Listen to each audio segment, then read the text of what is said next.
My lords, I'm pleased to report that our marvellous science teams have uncovered a new artifact belonging to a now very dead alien race. I shall detail the report written by the lead scientist, a Dr. Stanley Ipkiss, aboard the ship, the Carlisle. Chief Science Officer's Log, April 5th, 2308, 1300 hours. My team and I were undertaking routine surveillance and exploration of the Lagoon Nebula when we entered the Hallex system. 6 planets orbited a G-class star, nothing particularly noteworthy. However, the third planet, Hallex 3, a tropical world, did show some promise. As is common with tropical planets, it was teeming with various pre-sapients, all differing in shape, size, and temperament. One that the crew have nicknamed a flurbo has proven particularly popular. Much of the planet's surface is covered with dense jungle. Massive 1,000-year-old trees erupt from the canopy, their leafy crowns towering over the landscape. This is where our botanist picked up on something quite remarkable. At first glance, the distribution of these giant trees appeared random. However, further analysis indicated that the trees are in fact arranged with incredible mathematical precision. Not unlike some of the ancient Earth buildings that were aligned with the stars and magnetic North Pole, it would seem likely that these trees were planted by some long-vanished civilization. What's more, the team believes that the distribution pattern may comprise a set of coordinates, one that points to an unexplored location deep within the planet's jungle. I've ordered a full aerial survey of the jungle in the hope that we find ancient ruins, and intend to mount an expedition towards the coordinates. April 6th, 2308, 1100 hours. Given the impenetrable canopy on Hallex 3, a full 3 aerial surveys have proven useless, in both determining a conventional route through the jungle and discovering any signs of civilization. Below the canopy, the jungle floor teems with life. Limbless predators droop and track us. We face swarms of insects, but the flurbo remains a constant source of joy and companionship.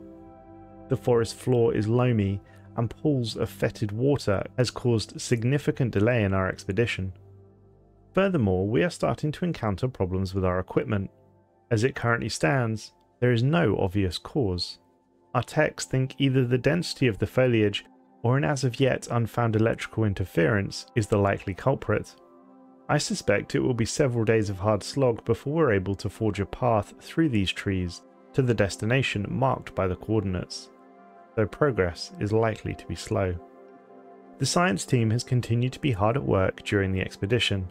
My botanist has now completed a soil analysis, and it revealed that Hallex 3 has undergone a startling climatological transformation within its last 100 cycles of its local star. Far from the jungle world that exists today, the planet was once rocky and barren. Myself and the team are starting to believe that the great trees themselves are responsible for this transformation.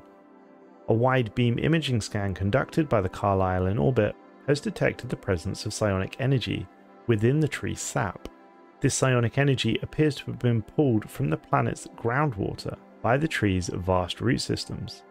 This energy is eventually diffused through the planet's atmosphere in a process akin to photosynthesis. We assume that this is highly likely to be the cause of the team's malfunctioning equipment. Interestingly, the presence of the planet's moon appears to accelerate this ionic diffusion. On clear nights, the air comes alive, almost as if it has its own vibration. The phenomenon continues to grow in intensity as the team and I near our destination.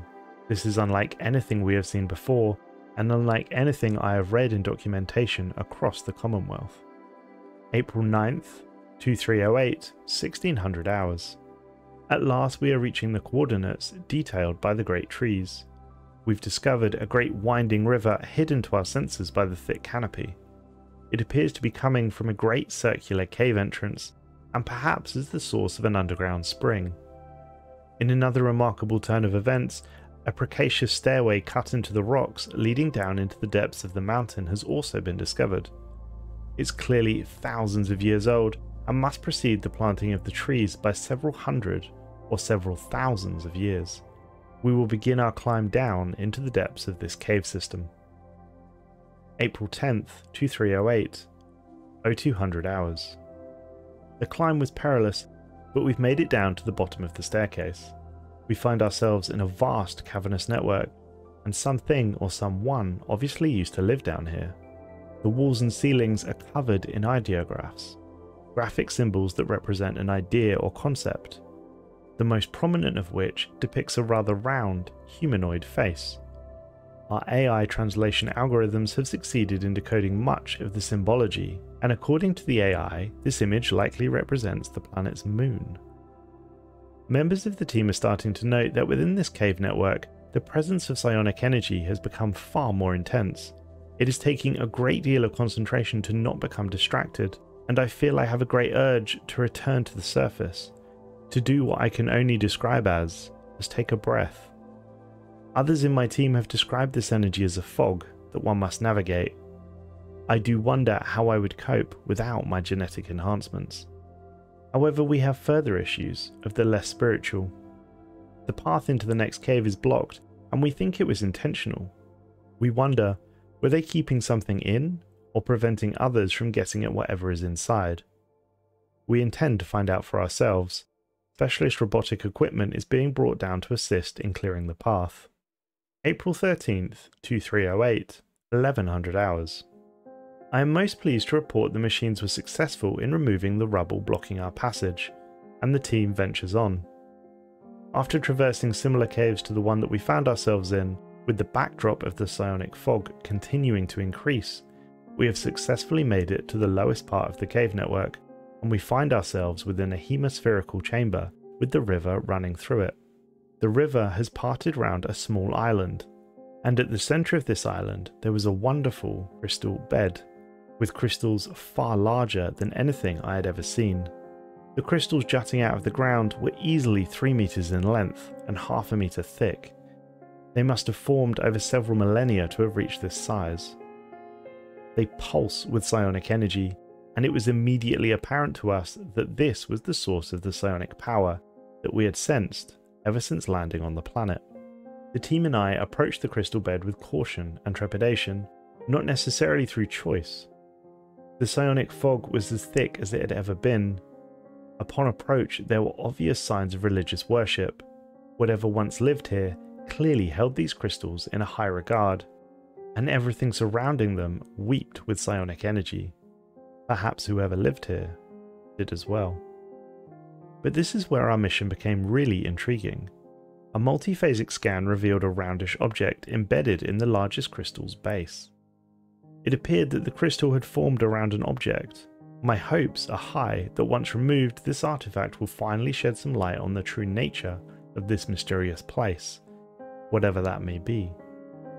A precise laser cutter is being brought down from the surface to assist in the evacuation of this object.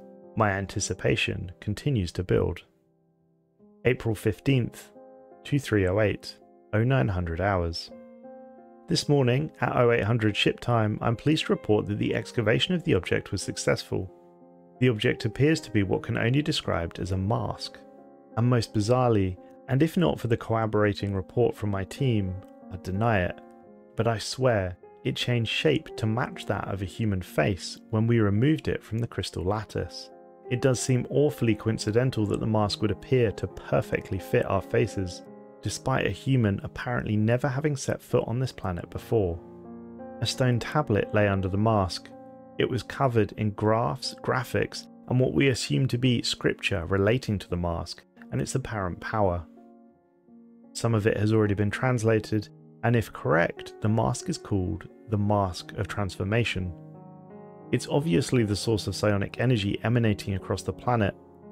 The tablet's graphics show representation of the mask controlling the planet's moon and tides, and is likely the originator of how this once barren and rocky planet became a lush jungle in such a short space of time. Whoever fostered growth of the crystal pillar and planted the elaborate map of trees in the forest clearly intended to honour and protect the artifact. My team theorised that if we were to understand this mask, we may be able to use it to terraform entire worlds. I've ordered the mask be packed up aboard the Carlisle. We shall return to Alpha Centauri and the Science Nexus in order to research it further. April 17th, 2308, 2300 hours.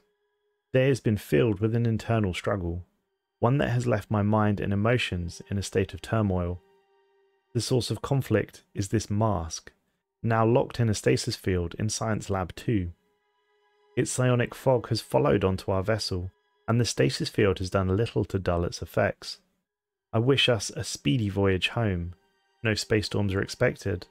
I wish to get this thing off my ship as soon as possible. It exudes an inexplicable aura, a magnetic pull that tugs at the depth of my being, beckoning me to put it on and unlock its hidden secrets. I know deep down that I should resist its call, but the consequences of succumbing to its allure could be dire. It's obviously not of the physical world. We have been warned about the Shroud and the entities that live there. I must sleep, though sleep eludes me. April 18th, 2308, 0500 hours. I awoke early this morning. Sleep eventually found me, but it did not provide the rest I sorely needed.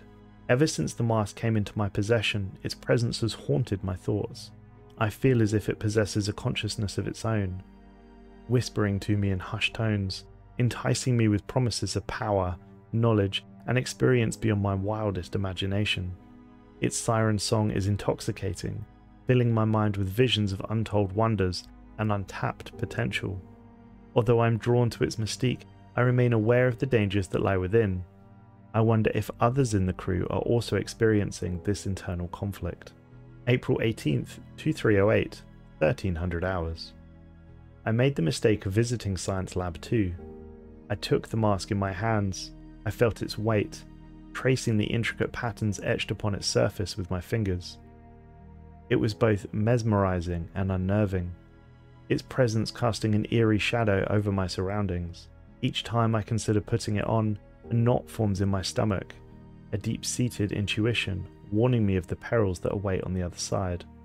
As the hours pass, the temptation grows stronger, like a persistent itch that demands to be scratched. Its allure is no longer just a distant whisper, but a persistent chant that reverberates through my thoughts. It calls to me, promises answers to questions I've long pondered, urging me to embrace the mysteries it holds. I must find the strength to resist. I know that yielding to this temptation would be akin to stepping into the abyss, surrendering myself to an unknown fate. I must remember the stories of those who have fallen prey to such artifacts, losing themselves in the process. Their cautionary tales serve as a stark reminder of the potential consequences that await those who dare to tread this path. Tomorrow is a new day, and I hope this feeling fades. We still have several months of travel until we reach our destination. If I cannot shake this feeling, I may have to order an experimental jump. I cannot be the only one aboard affected. I worry for my ship and my crew. April 21st, 2308, 0900 hours. I was woken early this morning by frantic comms from the medical bay. One of the lab techs, a Peter Green, disabled the stasis field and donned the mask. He now cannot remove it, nor have we been able to take it off for him. The mask has sealed itself around the back of his head. He seems for the most part to be calm in demeanour.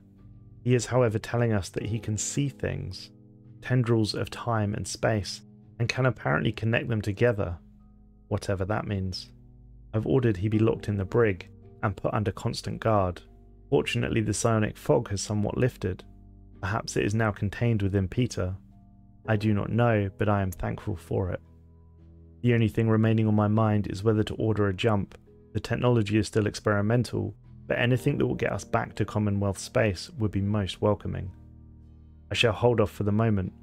Perhaps our luck will turn, and Peter will be okay.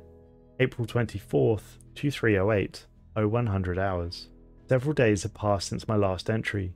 All was well. Peter and the mask were contained.